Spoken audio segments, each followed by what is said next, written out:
शुभ सायं सर्वेभ्य. पुन्हा एकदा सर्वांचं या संस्कृत उच्चारणाच्या 2 दिवसीय वर्गामध्ये मी सहर्ष स्वागत करतो. आपल्यापैकी बहुतांश जणांना संस्कृत भाषा ही ज्ञात असेल किंवा नसेल, तरी सुद्धा कोणत्या ना कोणत्या माध्यमातून संस्कृतशी संपर्क तुमचा नक्कीच असेल आणि कधी ना कधी कोणता ना कोणता श्लोक तुम्ही नक्कीच पाठ केला असेल किंवा बऱ्याच जणांच्या स्तोत्र सुद्धा पाठ असतील. परंतु कोणत्या श्लोकाचं कसं उच्चारण करायचं आहे, प्रत्येक वेळेस आपल्याला कोणीतरी गुरु मिळतीलच की ज्यांच्या मागे आपण श्लोक म्हणू आणि त्यावेळेस आपण नवीन श्लोक शिकू. तर असं कायमच होईल असं नाही. कारण की श्रीमद भगवद्गीता असेल तर आपण ते कोणाकडे जाऊन शिकू शकतो, परंतु दुसरे काही श्लोक असतील तर ते मात्र आपण कोणाकडे जाऊन शिकूच असं नाही. त्यामुळे संस्कृतचं उच्चारण कसं केलं जातं हे आपल्याला येणं आवश्यक आहे. याचमुळे संस्कृत उच्चारण वर्ग 2 दिवशी आपण घेत आहोत. त्यामध्ये सगळ्यात सुरुवातीला आपल्याला वर्ण माहिती असणं आवश्यक आहे की संस्कृतमध्ये कोणते कोणते वर्ण आहेत. आयुष, ड्रॉ नको करूस. ना फक्त फोन इकडे ठेवून जा. ओके, बरं का? मी तिला बोलते.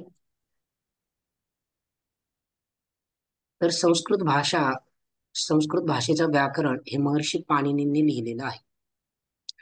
तर पाणिनींनी जे सूत्र लिहिले त्याच सूत्राला माहेश्वर सूत्राणी असं म्हटलं जातं. माहेश्वर सूत्र असं का म्हटलं जातं, तर कारण पाणिनींनी भगवान शंकराची आराधना केली आणि भगवान शंकर प्रसन्न झाल्यावरती भगवान शंकरांनी आपलं जे वाद्य आहे ते डमरू वाद्य वाजवलं आणि डमरू मधून जो ध्वनी निघाला तो ध्वनी ऐकून महर्षी पाणिनींनी क्षमस्व 14 सूत्राची रचना केलेली आहे. ऐ उन रोलद्रुक ए ओंग ऐ औच हयवरट लन यमगणनम झभय घडधश जबगडदश कफछटत चटतव कपै शेषसर आणि हल अशी एकूण 14 सूत्र आहेत. हे 14 सूत्र जरी आपल्याला ऐकायला असे वेगळे वाटत असले तरी सुद्धा या 14 सूत्रामध्ये फक्त वर्णच दिलेले आहेत. अ इ उ ऋ लृ ए ओ ऐ औ हयवरट लन यम गण झ भ घ ढ थ जब गड द ख फ छ ठ थ ज ट तौ कपय श श स आणि हल अशा पद्धतीने हे एकूण वर्ण या ठिकाणी दिलेले आहेत. हेच वर्ण आपल्या तुमच्या संस्कृतच्या पुस्तकामध्ये वेगळ्या वेगळ्या पद्धतीने दिले जातात.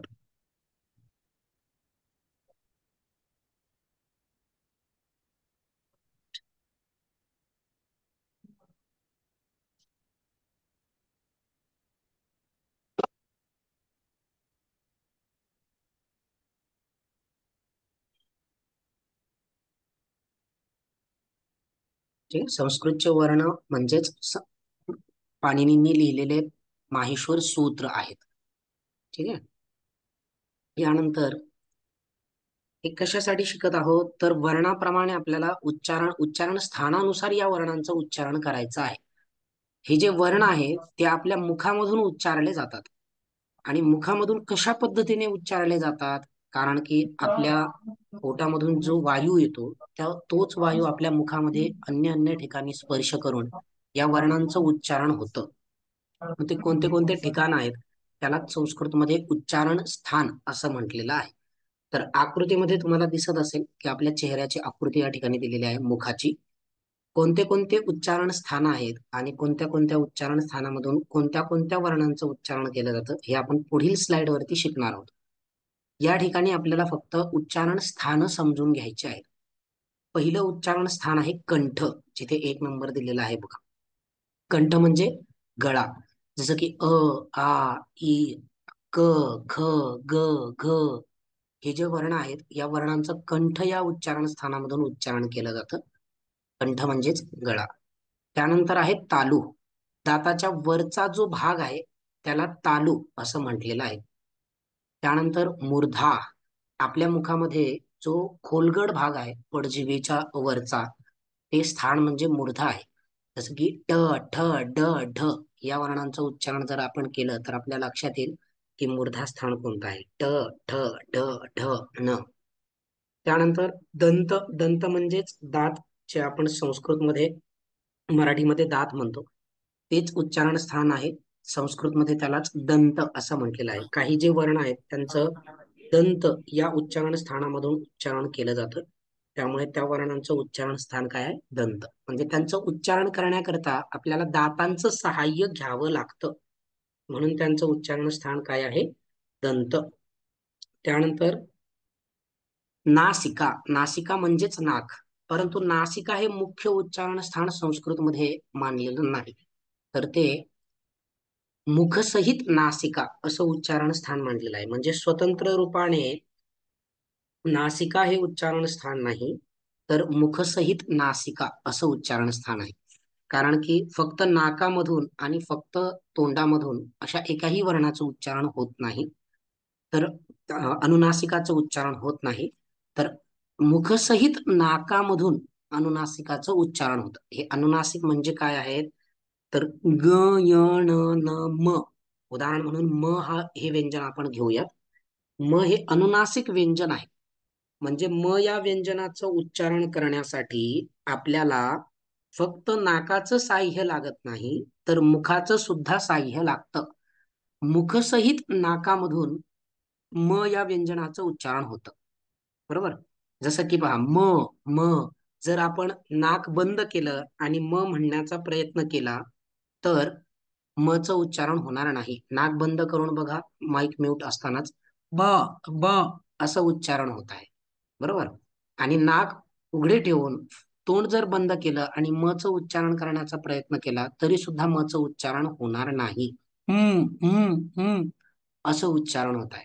म्हणजेच काय, म चं उच्चारण करण्यासाठी आपल्याला मुख आणि नाक अशा दोन्हीही स्थानांचा उपयोग करावा लागतो. त्यावेळेस आपल्या मुखामधून म या व्यंजनाचं उच्चारण होतं. तरी असं अनुनासिक व्यंजनांचं उच्चारण करण्यासाठी आपल्याला मुखसहित नासिका अशा दोन उच्चारण स्थानांचा वापर करावा लागतो. ठीक आहे, समजलंय? उच्चारण स्थान समजलेत? कंठ उच्चारण स्थान, तालू उच्चारण स्थान दाताच्या वरचा भाग आहे, च, छ, ज, झ म्हणून बघा. त्यानंतर मूर्धा उच्चारण स्थान पडझिभीच्या वरती आहे, ट, ठ, ड, ढ म्हणून बघायचं. त्यानंतर दंत उच्चारण स्थान त, थ, द, ध आणि ओष्ठ उच्चारण स्थान, यामध्ये प, फ, प, भ ज्या व्यंजनांचं वर्णांचं उच्चारण करण्याकरिता आपल्याला ओठांचं साह्य घ्यावं लागतं, त्या वर्णांचं उच्चारण स्थान काय आहे, तर ओष्ठ हे उच्चारण स्थान आहे. पुढे इथपर्यंत समजलंय? इथे पहा, वर्ण उच्चारण हो. स्थानानुसार योग्य उच्चारण करावे. आपण उच्चारणाचे नियम शिकत आहोत. त्यामध्ये सगळ्यात सुरुवातीला आपण वर्ण कोणते कोणते आहेत यासाठी माहेश्वर सूत्र आपण पाहिले. ऐ, उन, रोल, रुक, ए, ओंग, ऐ, औच, हयवरट, लण, यम, गण, नम. एक मिनिट.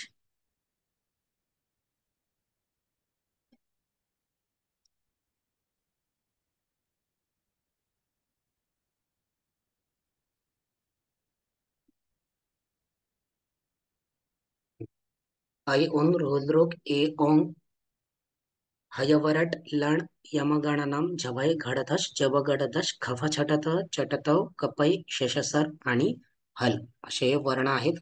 या वर्णांचे वेगळे वेगळे उच्चारण स्थान आहेत. आकृतीच्या माध्यमातून आपण सामान्य मुख्य जे 5 उच्चारण स्थान आहेत ते पाहिले. कंठ, तालू, मूर्धा, दंत आणि ओष्ठ असे एकूण 5 उच्चारण स्थान. आणि नासिका, मुखसहित नासिका. या स्लाइड वरती बघा, एक चार्ट दिलेला आहे. यामध्ये पहिला कॉलम आहे उच्चारण स्थानाने. उच्चारण स्थान दिलेले आहेत. दुसरं आहे सूत्र, पाणिनींनी जे सूत्र दिलेले आहे ते सूत्र. त्यानंतर स्वर आहे.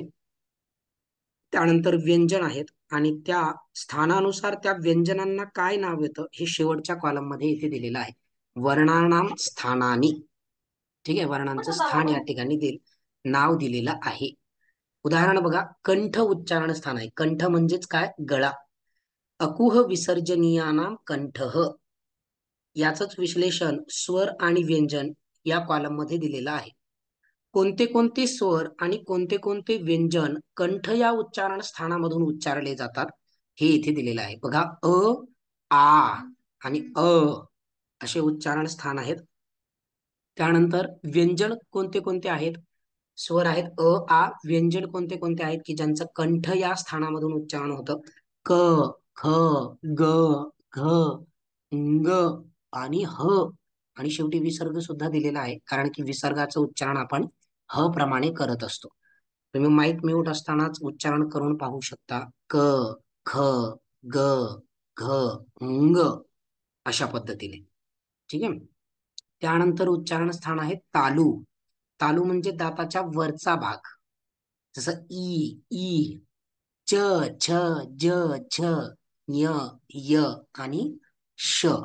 या व्यंजनांचं उच्चारण स्थान कोणतं आहे? तालू. आणि यावरून त्या व्यंजनांना नाव काय येतं, वर्णांना नाव काय येतं?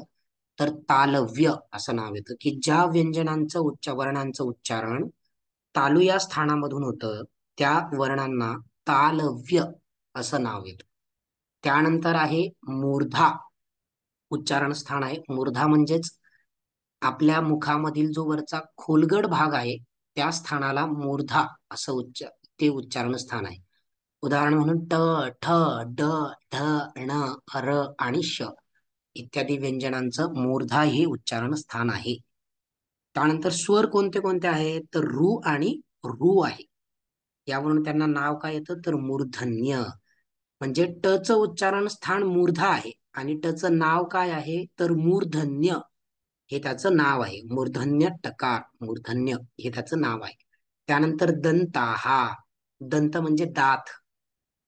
ठीक आहे. आता दंताहा असं बहुवचन केलं कारण की आपल्या मुखामध्ये पुष्कळ दात आहेत, म्हणून एक दात नाही, म्हणून पुष्कळसे दात असल्यामुळे दंताहा असं बहुवचन दिलेलं आहे. ऋतुलसानाम दंताहा असं सूत्र दिलेलं आहे.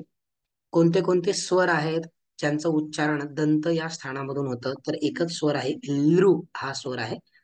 आणि व्यंजन कोणते कोणते आहेत? तर त, थ, द, ध, न, ल आणि स. यावरून या वर्णांना नाव काय येतं? तर दंत्य. ज्यांचं उच्चारण दंत या स्थानामधून होतं त्या वर्णांचं नाव काय आहे? दंत्य. त्यानंतर ओष्ठव. ओष्ठव म्हणजे दोन्ही ओठ. ओठ दोन आहेत म्हणून ओष्ठव असं द्विवचन आलं.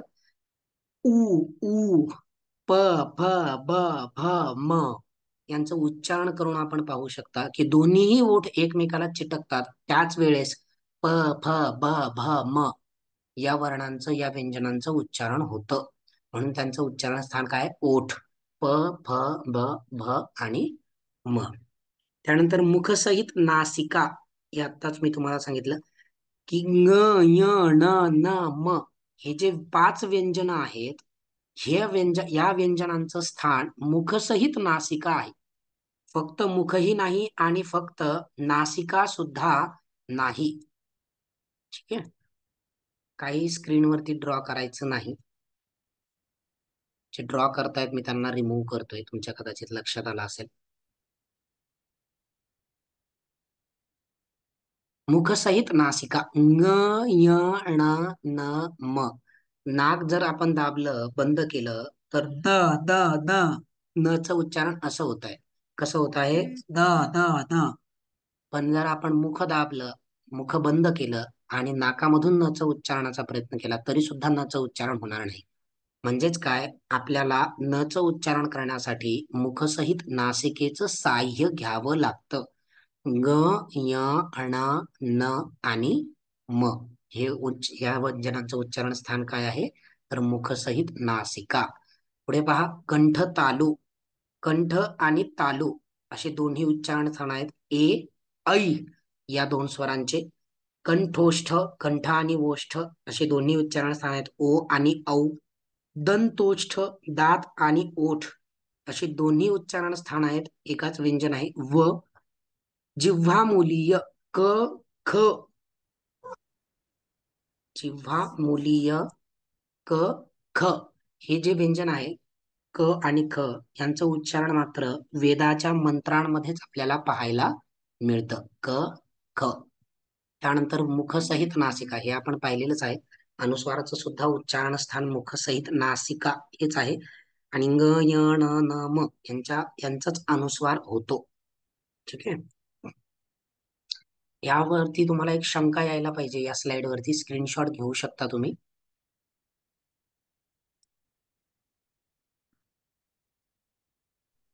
काही शंका येते?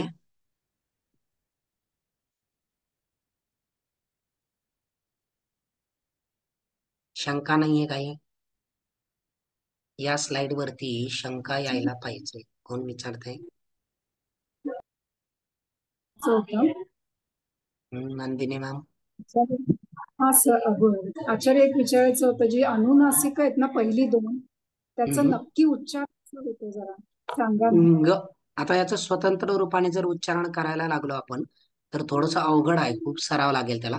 ग, क ख ग घ ग आणि यच उच्चारण नाकामधून करायचं, त्यावेळी यच उच्चारण होईल य. परंतु शब्दामध्ये त्याचं उच्चारण बरोबर होतं. जसं अंग शब्द आहे त्यामध्ये ग आहे, बरोबर की नाही? तिथे मात्र ग च उच्चारण बरोबर होईल, योग्य होईल अंग.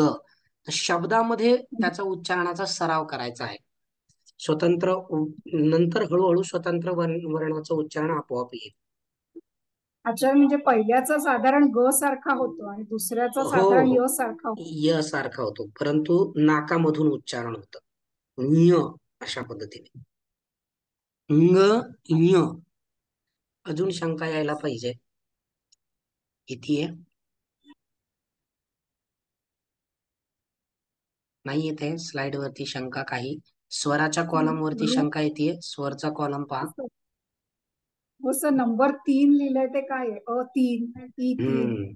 अ3, ई3, ऋ3, लृ3, उ3 असं लिहिलेलं आहे. ते काय आहे तर स्वराचे एकूण 3 प्रकार आहेत: ऱ्हस्व स्वर, दीर्घ स्वर आणि प्लुत स्वर. तर तो प्लुत स्वर सांगण्यासाठी 3चा आकडा लिहिला जातो. कारण की ऱ्हस्व स्वर कशाला म्हटलं जातं तर ज्या स्वरांचं उच्चारण अल्प काळामध्ये होतं, थोड्या वेळामध्ये होतो. जसं एका मात्रेमध्ये उच्चारण म्हणतो आपण त्याला शास्त्रीय भाषेमध्ये. ज्या वर्णांचं उच्चारण ज्या स्वराचं उच्चारण करण्यासाठी 2 मात्रेचा कालावधी लागतो, थोडासा जास्त वेळ लागतो, त्या स्वरांना आपण दीर्घ स्वर म्हणतो. आणि तिसरा जो स्वरांचा प्रकार आहे तो आहे प्लुत स्वर. प्लुत स्वर म्हणजे काय? ज्यावेळेस उदाहरणाने तुमच्या लवकर लक्षात येईल. जसं एखाद्या व्यक्तीला आपण हाक मारतो, जसं की हे राम, हे राम असा जो आ झालेला आहे, हा काय आहे? प्लुत स्वर आहे, बरोबर की नाही? आ हा प्लुत स्वर आहे. तर तो प्लुत स्वर दाखवण्यासाठी 3चा आकडा लिहिला जातो. 3चा आकडा म्हणजे 3 मात्रा ज्या स्वराचं उच्चारण करण्यासाठी लागतात, तो प्लुत स्वर आहे. ठीक आहे. सर कसला स्वर? प्लुत. प्लुत स्वर नाव आहे त्याचं. 3 प्रकार आहेत स्वराचे: ऱ्हस्व स्वर, दीर्घ स्वर आणि प्लुत स्वर. प ना सर? प ला हा, ल. प्लुत. ठीक आहे. तो प्लुत स्वर सांगण्यासाठी 3चा आकडा लिहिला जातो. तर पहिला उच्चारणाचा नियम आहे संस्कृतचा, की ज्या वर्णाचं जे उच्चारण स्थान आहे त्याच उच्चारण स्थानामधून त्या वर्णाचं उच्चारण केलं गेलं पाहिजे. आता लहान लहान मुलं बोबडी बोलतात, तो भाग वेगळा आहे.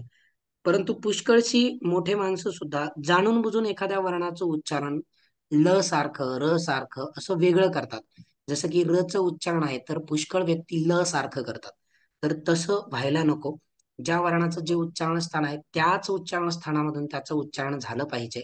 जसं की त, थ, द, ध, न यांचं उच्चारण स्थान जर दंत हा आहे, दात आहे, तर त्यांचं उच्चारण स्थान दाता मधूनच झालं पाहिजे, बरोबर?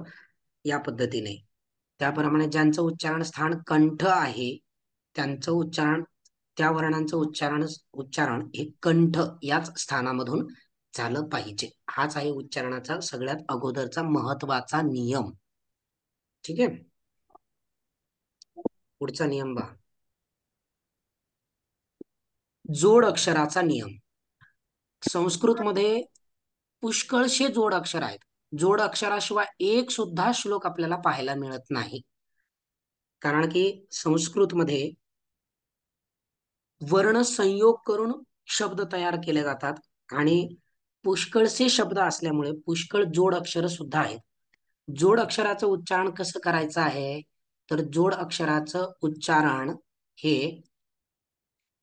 जोड अक्षरापैकी जे पहिलं अक्षर असेल त्या अक्षरावरती जोर देऊन उच्चारण करायचं आहे. जसं उदाहरण इथे नित्य दिलेलं आहे. नित्य. मिनिट.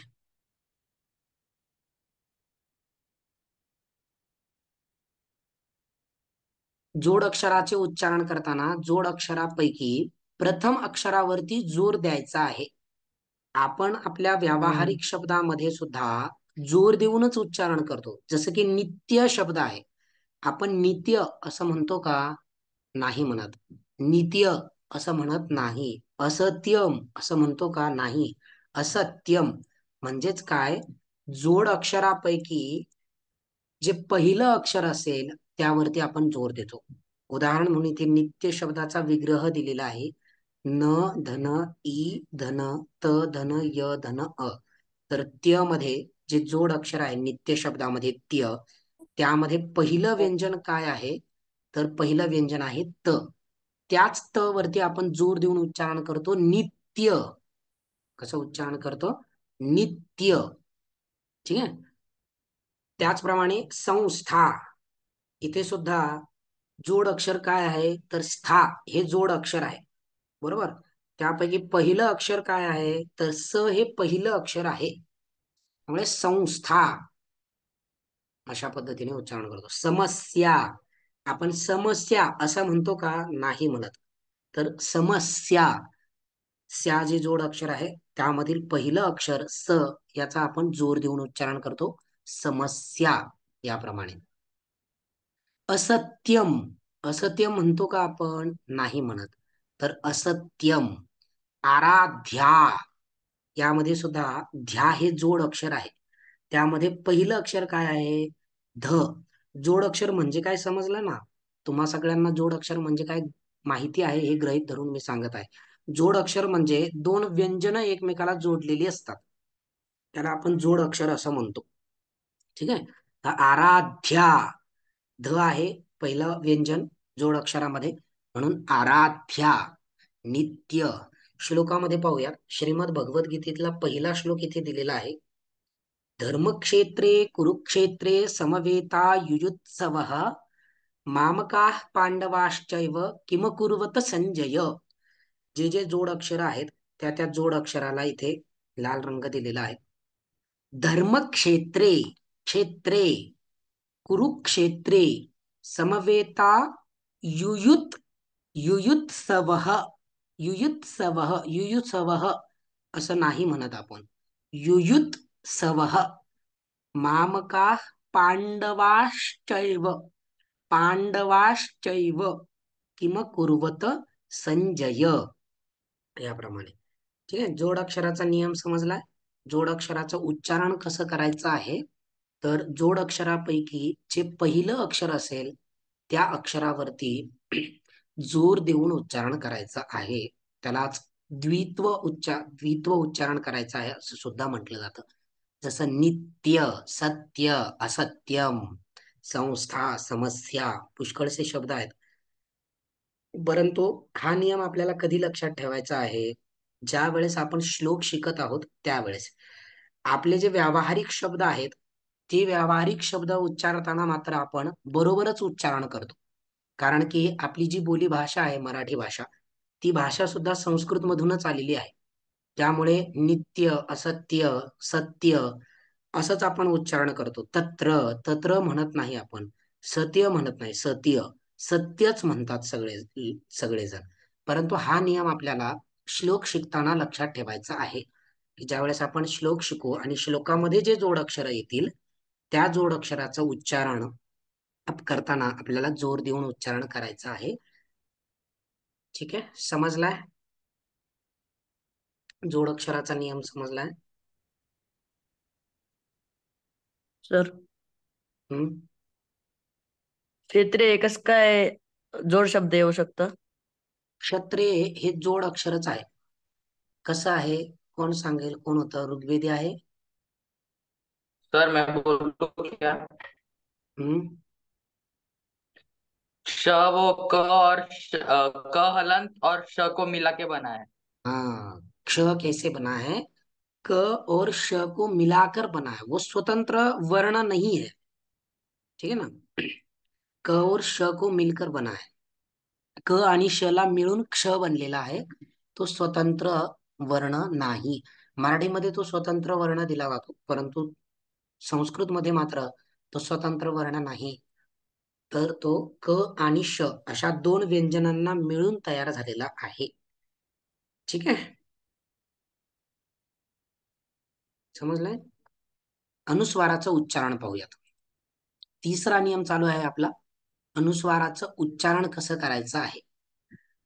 काही शब्द आहेत ज्यामध्ये अनुस्वाराचं उच्चारण आपण म प्रमाणे करतो, काही शब्द आहेत ज्यांच्यामध्ये न प्रमाणे करतो, काही शब्द आहेत जिथे ण प्रमाणे करतो, य प्रमाणे करतो. उदाहरण बघा, अंगम शब्द दिलेला आहे, अंगम, अंग, इथे अनुस्वाराचं उच्चारण आपण ग सारखं करतो. संत शब्द आहे, संत, संत शब्दामध्ये मात्र आपण अनुस्वाराचं उच्चारण न सारखं करतो, न, संत. सगळे, मला माहिती आहे सगळेजण असंच उच्चारण करतात, संत. पंत, संपदा, इथे मात्र म सारखं उच्चारण केलं जातं, संपदा. संचय, इथे य सारखं उच्चारण केलं जातं. मग अनुस्वार जर एकच असेल तर अनुस्वाराचं उच्चारण असं भिन्न भिन्न पद्धतीने का केलं जातं, वेगळं वेगळं का केलं जातं? तर याच्यासाठी अनुस्वाराच्या उच्चारणाचा पहिला नियम आपण इथे पाहत आहोत. तर अनुस्वाराचं उच्चारण हे अनुस्वाराच्या पुढे येणाऱ्या व्यंजनावरती अवलंबून असतं. उदाहरणार्थ, संत शब्दामध्ये अनुस्वाराच्या पुढे त हे व्यंजन आलेलं आहे. संत शब्द इथे स्क्रीनवरती दिलेला आहे, स्लाइड वरती तुम्हाला दिलेला आहे. कोणतं व्यंजन आहे? अनुस्वाराच्या पुढे त आलेला आहे, बरोबर? त्या व्यंजनावरती अनुस्वाराचं उच्चारण अवलंबून आहे. काय सांगितलं मी? अनुस्वाराच्या पुढे जे व्यंजन आलेलं आहे त्या व्यंजनावरती अनुस्वाराचं उच्चारण अवलंबून आहे. मग कसं करायचं अनुस्वाराचं उच्चारण? तर संस्कृतमध्ये एकूण 5 वर्ग आहेत, क वर्ग, च वर्ग, ट वर्ग, त वर्ग आणि प वर्ग. या 5 वर्गामध्ये 5ही वर्गाच्या शेवटी एक एक अनुनासिक व्यंजन आहे. त्याला इथे कॉलम मध्ये रेड केलेला आहे बघा, लाल रंग दिलेला आहे. ङ, य, ण, न आणि म, हे काय आहेत? अनुनासिक व्यंजन आहेत. ठीक आहे, 5 वर्ग आहेत, क, च, ट, त, प. प्रत्येक वर्गामध्ये 5-5 व्यंजन आहेत, क, ख, ग, घ, ङ, च, छ, ज, झ, ञ, ट, ठ, ड, ढ, ण, त, थ, द, ध, न, प, फ, ब, भ, म. ठीक आहे, तर अनुस्वाराच्या पुढे जे व्यंजन येईल ते व्यंजन ज्या वर्गातील असेल त्या वर्गातील अनुनासिकाचे उच्चारण अनुस्वाराच्या जागेवर करायचं आहे. उदाहरणार्थ, संत शब्दामध्ये अनुस्वाराच्या पुढे त हे व्यंजन आलेलं आहे आणि त व्यंजनाच्या वर्गातील अनुनासिक व्यंजन हे न आहे, न. म्हणून संत शब्दामध्ये जो अनुस्वार आहे त्या अनुस्वाराचं उच्चारण न प्रमाणे होतं, संत. त्याचप्रमाणे संपदा शब्द आहे, इथे अनुस्वाराच्या पुढे कोणतं व्यंजन आलेलं आहे? तर प हे व्यंजन आलेलं आहे आणि प व्यंजनाच्या वर्गातील अनुनासिक व्यंजन कोणते आहे? प, फ, ब, भ, म, म आहे. म्हणून संपदा शब्दातील अनुस्वाराचं उच्चारण संपदा, म सारखे केले जाते, संपदा, याप्रमाणे. ठीक आहे, अजून एक गोष्ट या ठिकाणी लक्षात घ्यायची आहे, च, छ, ज, झ, य. दीक्षा, ड्रॉ करू नकोस.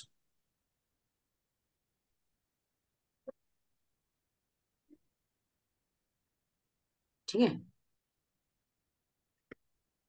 अजून एक गोष्ट या ठिकाणी लक्षात ठेवायची आहे, च, छ, ज, झ यांचं उच्चारण करताना संस्कृतमध्ये च, छ, ज, झ असं उच्चारण केलं जातं आणि मराठीमध्ये च, छ, ज, झ असं उच्चारण केलं जातं. ठीक आहे, जे शब्द मराठीमधले आहेत ते शब्द, त्या शब्दांचं च, छ, ज, झ असं उच्चारण केलं जातं आणि संस्कृत मध्ये मात्र च छ ज झ असं उच्चारण केलं जातं. फरक लक्षात आला असेल. उदाहरण सांगतो. चमचा शब्द आहे, चमचा. चमचा शब्द मराठी आहे, त्यामुळे तिथे चमचा असंच उच्चारण झालं पाहिजे. चंद्र शब्द संस्कृत आहे, त्यामुळे चंद्र च उच्चारण होतं. चंद्र म्हणतो का आपण? नाही म्हणत. चंद्रिका, चंद्रिका म्हणतो का? नाही. चंद्र, चंद्रिका, चंचल या पद्धतीने. ठीक आहे. काही शंका आहे? निश्चित शंका असेल तर रेज हँड करत जा. सर हम्म. अगर हम ये बिंदु लगाते उसके जगह पे अगर हमने म हलंत लगाया सही तो है, चलेगा, संस्कृत में पर उसी तरह अगर से हम लिखा जाता है. सही है, हाँ सही है. सर, नहीं, पर अगर हमें वो म ज्वाइंट करना होगा तो किसको ज्वाइंट करेंगे? अगले वर्ण को. जैसे संत शब्द में अनुस्वार की जगह पे म लिखना है, हलंत म, तो वो त को ज्वाइंट होगा. ओके सर, हाँ हाँ, यही डाउट। अगले व्यंजन को थैंक यू ज्वाइंट सर। होता है. ठीक है ना? Okay sir. हम्म. हाँ सर, समझ गया। समझ थैंक में यू। आया? समजलंय अनुस्वाराचं उच्चारण कसं करायचं आहे? शंख शब्द बघा, शंख न सारखं उच्चारण केलं जातं, कारण की अनुस्वाराच्या पुढे ख हे व्यंजन आलेलं आहे. आणि ख व्यंजन कोणत्या वर्गातील आहे? तर क वर्गातील आहे. क ख ग घ ङ ङ, म्हणून शंख, शंकर, ङ, शंकर या पद्धतीने. ठीक आहे. काही शंका आहे? इथे श्लोक दिलेले आहेत बघा, 2. या श्लोकांचं उच्चारण पाहूयात. सीदंती मम गात्राणी मुखंच, मुखंच पुढे च आलेला आहे, आणि च वर्गातील अनुनासिक काय आहे? तर य आहे. म्हणजे म्हणून मुखम यावरती जो अनुस्वार आहे तिथे य सारखं उच्चारण करायचं आहे. सीदंती मम गात्राणी मुखंच परिशुष्यती वेपतुश्च शरीरे मे रोमहर्षश्च जायते. श्रीमद भगवद्गीतेतील श्लोक आहे. दुसरा श्लोक बघा. नत्वे वाहन जातु नासन, नासन कारण की पुढे न हे व्यंजन आलेलं आहे. नासन नत्वन्ने मे जनाधिपाः न चैव न भविष्यामः सर्वे वयमतः परम्. नत्वे वाहन जातु नासन नत्वन्ने मे जनाधिपाः न चैव न भविष्यामः सर्वे वयमतः परम्. समजलाय अनुस्वाराचं उच्चारण कसं करायचं आहे? काही शंका असेल तर रेज हँड करा. शंका यायला पाहिजे इथे.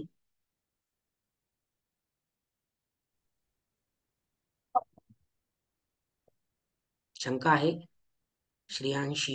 गुरुजी, आचार्य ते क वर्ग कु चू असं लिहिलंय, ते का लिहिलंय? हा, संस्कृत मध्ये सूत्र आहे पाणिनींचं, कु चू टू तू पू. कु म्हणजे ज्यावेळेस कु म्हटलं जातं त्यावेळेस तो त्याच्या वर्गातील सगळ्याच व्यंजनांना गृहीत करतो. कु म्हटलं की क ख ग घ ङ हे 5चे 5 आले. ठीक आहे. त्यालाच आपण मराठीमध्ये क वर्ग म्हणतो. पण संस्कृतमध्ये फक्त कु जरी म्हटलं तरी क ख ग घ ङ असं धरायचं आहे. हा, कविता मॅम.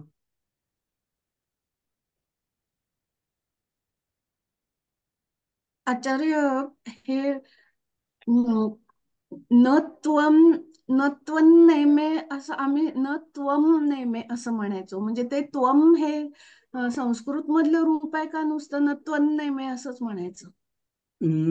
संस्कृत मधलंच रूप आहे. परंतु अनुस्वाराचा उच्चारणाचा नियम आपण पाहत आहोत. पुष्कळसे लोक प्रत्येक ठिकाणी अनुस्वाराचं उच्चारण हे म सारखंच करतात. परंतु संस्कृत नाही म्हणजे व्याकरणानुसार अनुस्वाराचं उच्चारण काय आहे हे आपण शिकत आहोत. तर अनुस्वाराच्या पुढे जे नाही. व्यंजन येईल ते व्यंजन ज्या हं. वर्गातील असेल त्याच्या वर्गातील अनुनासिकाचं उच्चारण तिथे करायचं आहे. 1 मिनिट राहिलेला आहे मीटिंग एंड होण्यासाठी. दुसरी एक शंका सांगतो महत्वाची. हे समजलंय? जे व्यंजन वर्गीय व्यंजनामध्ये येत नाहीत, म्हणजेच त्यांच्या पुढे अनुनासिक येणार नाही, तर ते जर व्यंजन अनुस्वाराच्या पुढे आले तर मात्र अनुस्वाराचं उच्चारण कसं करायचं आहे? जसं की उदाहरणार्थ ह हे व्यंजन आहे, ते या 5 वर्गामध्ये येतं का? क ख ग घ ङ यामध्ये नाही येत. नाही. मग जर अनुस्वाराच्या पुढे ह, य, श ही व्यंजन आले तर अनुस्वाराचं उच्चारण कसं करायचं आहे? तर हेच आपण उद्याच्या वर्गामध्ये शिकणार आहोत की जे वर्गीय व्यंजना व्यतिरिक्त व्यंजन आहेत त्यांचं उच्चारण ते जर पुढे आले अनुस्वाराच्या